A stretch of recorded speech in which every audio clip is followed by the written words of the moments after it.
Hey folks, welcome back to the channel.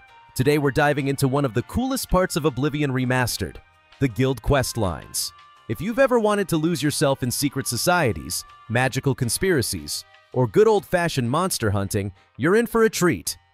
Guilds have always been a cornerstone of the Elder Scrolls series, and in this remastered version of Oblivion, they've brought back that rich, immersive flavor with a fresh coat of paint. We're talking branching narratives, tough moral choices, and some wild twists you probably forgot about, or never saw coming in the first place. From the honorable duties of the Fighters Guild to the arcane mysteries of the Mages Guild, each faction offers its own vibe, its own drama, and of course, its own rewards. And who could forget the Dark Brotherhood? These guys take the cake when it comes to spine-chilling storylines and deliciously dark choices. The fact that they trace their roots back to Morrowind's Morag Tong just makes it even more interesting. So in this video, we're ranking these guilds based on how immersive their stories are, how satisfying their conclusions feel, and just how much fun they are to play through. Let's get into it. I'm quickly moving on to the video. Before we start, if you enjoy these types of list videos, don't forget to like the video and subscribe. Enjoy watching! The arena in Oblivion Remastered is one of the most thrilling ways to earn gold, glory, and maybe just a little bit of trauma. It is not technically a guild, but let's be honest, it has all the drama and character progression you could want from one. Set in the heart of the Imperial City, this brutal blood sport pits you against an escalating lineup of warriors as you claw your way from a nobody pit dog to the awe-inspiring Grand Champion. The fights are fast, the stakes are high, and the crowd, oh, they are absolutely bloodthirsty. You will spend most of your arena downtime in the Bloodworks, a grimy little place under the arena itself, managed by the ever-grumpy Owen. At first, he treats you like you are just another sack of meat waiting to be tossed to the wolves. But as you win battles and climb the ranks, his attitude starts to shift.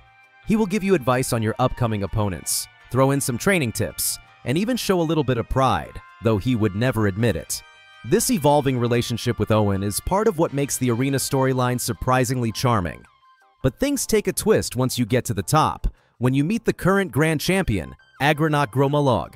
On the surface, he is unbeatable, a legend with a sword, but as you get to know him, he opens up about his past. He sends you on a side quest to Crowhaven to uncover the truth about his supposed noble bloodline. Without spoiling too much, let's just say the truth is a lot darker and more twisted than anyone expected. The revelation hits Agranok hard, and it adds an emotional layer to what could have just been a simple boss battle. Eventually, if you want the title of Grand Champion for yourself, there is only one way to get it. You have to face Agranok in the arena and end his reign. It is a bittersweet fight, because by that point, you understand the man behind the legend. But this is the arena. Respect is earned through combat, and the crowd demands a show. Once you emerge victorious, the entire city cheers your name, and for the first time, you realize just how far you have come since those early days of swinging a rusty sword in the pit dog matches.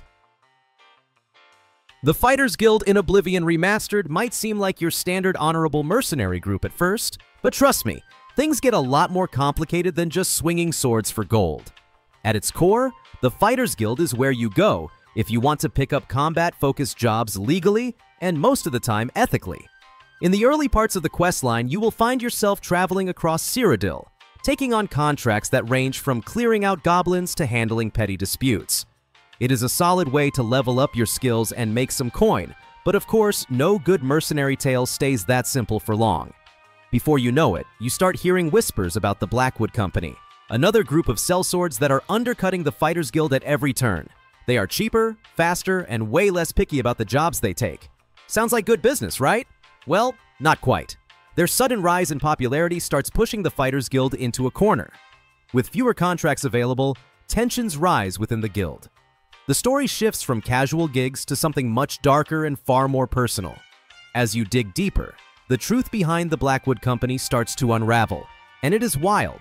Turns out their courage and effectiveness in battle are not just because they are brave or skilled. Nope, they are juicing up on an alchemical brew made from hiss tree sap. Yes, those hiss trees. The result? They enter berserker-like states during missions, losing control and causing absolute chaos. It is not just unethical, it is downright horrifying. and the more you uncover, the more you realize how much damage this group has caused. Eventually, it falls on you to clean up the mess. Once the Blackwood Company is dealt with, the Fighters Guild starts to rebuild, and you are the one leading it. As the new master of the guild, you get to decide the direction the organization will take. Do you want to focus on recruitment, increasing your influence across the region? Or maybe prioritize financial growth, bringing in more coin for your members? Whatever you choose, you will be rewarded each month based on that path. It is a satisfying end to a journey that starts with basic brawls and ends in a full-blown fight for the soul of the guild. So the Mages Guild in Oblivion is not just about collecting herbs and throwing fireballs. It starts off kind of simple, maybe even a little suspiciously simple. You want to join the guild? Cool! All you have to do is travel all over Cyrodiil doing odd little tasks for each local guild hall. But here is the thing. Some of these errands start hinting at something darker. Strange behavior from guild members, whispers about corruption, and secrets nobody wants to talk about. It is not just, bring me a scroll, or go find my missing apprentice. Something fishy is clearly going on behind those fancy robes. Once you finally get enough recommendations, you are allowed into the Arcane University, which feels like graduating from magical high school into a full-blown wizard college. You get access to enchanting altars, spell-making tools, and some very helpful scholars. But then the real story kicks off with the quest, Ulterior Motives. This is where things take a sharp turn into the shadowy side of magic. You meet Janus Hasseldor, the Count of Skingrad, who just happens to be a secret vampire, and he lets you in on a terrifying truth. Necromancy is making a comeback, and the Mages Guild is dangerously unprepared. From there, it is a magical conspiracy thriller. You uncover the existence of black soul gems, which are used in the darkest types of necromantic rituals, and find out that some Mages Guild members may be involved in bringing necromancy back from the dead. Literally. The deeper you go, the more it feels like you are not just a student of magic, but a detective, unraveling a supernatural mystery. Every quest brings you closer to understanding how deep the corruption runs, and just how much danger the guild and all of Cyrodiil is in. Eventually, all roads lead to Mannimarco, the infamous King of Worms. Yes, that Mannimarco. He is back, more powerful than ever, and he is the one behind the resurrection of necromancy. The final battle with him is not just a test of your magical might, but a climactic showdown between the living and the undead. Taking him down means saving the guild, and maybe even magic itself, from falling into darkness. It is an epic ending to a surprisingly deep and mysterious questline that starts with errands, and ends with you stopping a necromancer king. If you are diving into Oblivion Remastered and exploring all the classic guild questlines, then the Knights of the Nine is one you definitely should not overlook. Unlike the Thieves Guild or the Dark Brotherhood, this group is less about profit or power, and more about holy purpose. The Knights of the Nine are not just another faction. They are a sacred order devoted to the Nine Divines, and their questline plays out like a spiritual journey as much as a heroic adventure. What makes this faction stand out is how heavily it leans into role-playing. You cannot just walk up and join like you do with other guilds. First, you have to complete a pilgrimage, visiting every single way shrine across the land of Cyrodiil. It sounds simple, but here's the catch. You cannot have any infamy. That means no stealing, no murdering, no shady business. If you do slip up and earn even 1 point of infamy, you have to start the entire pilgrimage from the beginning. It really makes you commit to the righteous path. Once you have proven your devotion, the real fun begins. The questline sends you on a series of trials to recover the legendary Crusader's relics. These are not just powerful pieces of gear, they are part of a legacy. You will be battling the spirits of ancient knights, solving puzzles, and proving that you are worthy of carrying the mantle of the old order. And all of this is building toward one epic confrontation with a resurrected evil warlord named Umaril. Taking down Umaril is no small feat, but if you manage it, you are rewarded with the full set of Crusader's relics. These holy artifacts are some of the most powerful gear in the game. But again, there is a catch. You can only wear them if your infamy remains at 0. It is a great example of how Oblivion Remastered weaves gameplay and roleplay together. If you are someone who enjoys walking the path of a true hero, then the Knights of the Nine will be one of your favorite storylines in the entire game. The Thieves Guild in Oblivion Remastered is one of those storylines that sneaks up on you, literally. It is not just about grabbing loot and vanishing into the shadows. It is a secret society of honor-bound rogues who follow a surprisingly strict code. Led by the mysterious Grey Fox, this guild has rules: never steal from the poor, never harm anyone during a job, and definitely never betray your fellow thieves. It is less about chaos and more about cleverness.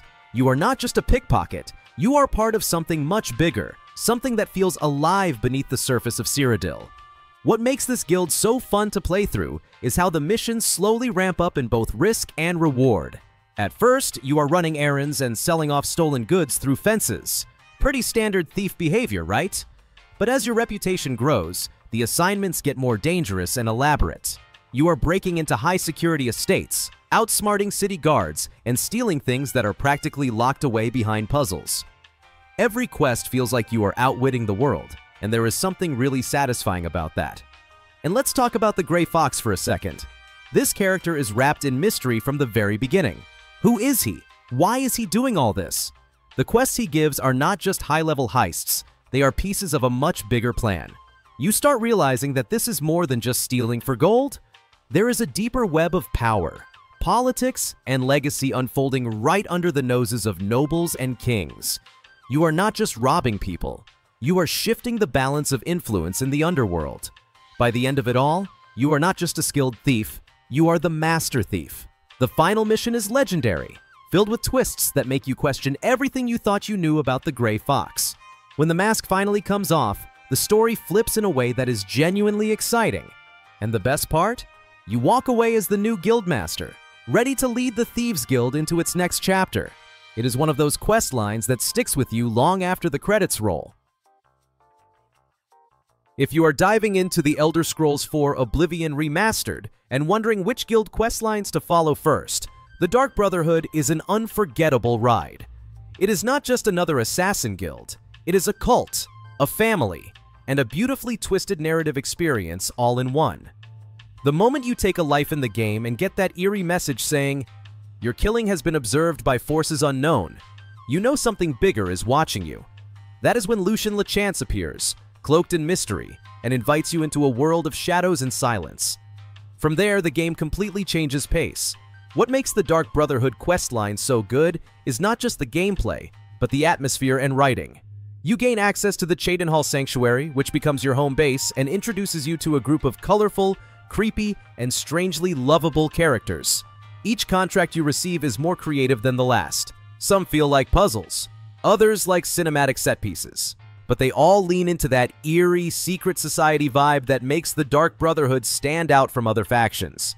And let's be honest, sneaking around to eliminate targets with precision never gets old. One of the most memorable quests, without question, is Whodunit. This one throws you into a locked mansion full of guests at a murder mystery party, and your job is to eliminate every single one of them without getting caught.